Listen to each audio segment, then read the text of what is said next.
వార్తలకి స్వాగతం. కామారెడ్డి జిల్లా బాన్సువాడ మండలంలో అధికారులు ప్రజాపాలన గ్రామ సభలు నిర్వహించారు. Sub collector Kiranmayi, MRO Varaprasad గ్రామ సభల్లో పాల్గొన్నారు. గతంలో గ్రామ సభల్లో దరఖాస్తులు ఇచ్చిన వారి పేర్లు చూసుకుని రాని వారు కొత్త దరఖాస్తులు పెట్టుకోవాలి అని సబ్ కలెక్టర్ కిరణ్మయి సూచించారు. 24వ తేదీ వరకు గ్రామ సభలు ఉంటాయని తెలిపారు. ఈ ప్రక్రియ నిరంతరంగా ఉంటుంది అని, ప్రజలు బెంగపడాల్సిన అవసరం లేదని తెలిపారు.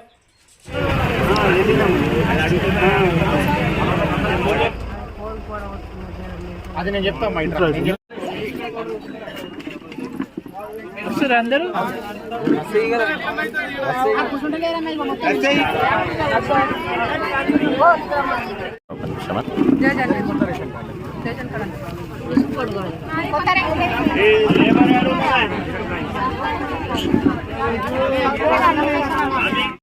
ప్రభుత్వం ఈరోజు ఈ కార్యక్రమాన్ని ఏర్పాటు చేయడం కాకుండా మనకి ఎప్పటికీ అందుబాటులో ఉంది. అనేకమైనటువంటి అభివృద్ధి కార్యక్రమం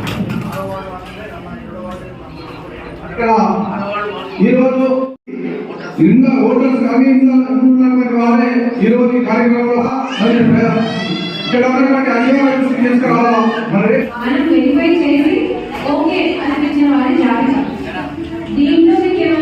ప్రభుత్వం ప్రతిష్టాత్మకంగా నిర్వహిస్తున్న 4 పథకాలు ఏవైతే రైతు భరోసా, ఇందిరమ్మ ఆత్మీయ భరోసా, అలాగే రేషన్ కార్డ్స్ మంజూరు, తర్వాత ఇందిరమ్మ ఇండ్లు, ఈ స్కీములకి సంబంధించి బెనిఫిషియరీ ఐడెంటిఫికేషన్ కోసం మనం సర్వే అనేది చేసుకున్నాము. అది ముగిసింది. ఈ రోజు నుంచి గ్రామ సభలు, వార్డు సభలు స్టార్ట్ అయినాయి. సో ప్రతి గ్రామంలోనూ ప్రతి మండలంలోనూ కొన్ని గ్రామాలని ఎంపిక చేసుకొని ఈరోజు చేస్తున్నాము. 21 నుంచి 24 వరకు ఈ గ్రామ సభలు, వార్డు సభలు నడుస్తాయి.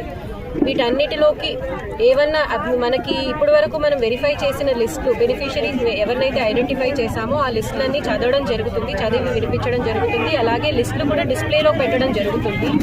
ఎవరికన్నా ఏమన్నా అభ్యంతరాలు ఉన్నట్టయితే వాళ్ళు తెలపచ్చు గ్రామ సభల్లో. అలాగే మా పేరు ఉండాలి ఈ లిస్టులో, మా పేరు రాలేదు అన్నవారు దరఖాస్తు చేసుకోవడానికి స్పెషల్గా కౌంటర్స్ కూడా ఏర్పాటు చేస్తున్నామండి. ప్రతి ఒక్కరూ ఈ అవకాశాన్ని సద్వినియోగం చేసుకోవాలి. 1వ వార్డు నందు ప్రజాపాలన ఏర్పాటు చేయడం జరిగింది. ఇట్టి కార్యక్రమానికి ప్రజలు సద్వినియోగం చేసుకోవాలని చెప్పి నేను ప్రజలకు విజ్ఞప్తి చేస్తున్నాను. ఎందుకంటే రేషన్ కార్డు కానీ, ఇందిరమ్మ ఇండ్లు కానీ, ఇంకా ఏమన్నా మనకు లేకపోతే వాటికి అప్లికేషన్ పెట్టుకోవచ్చు.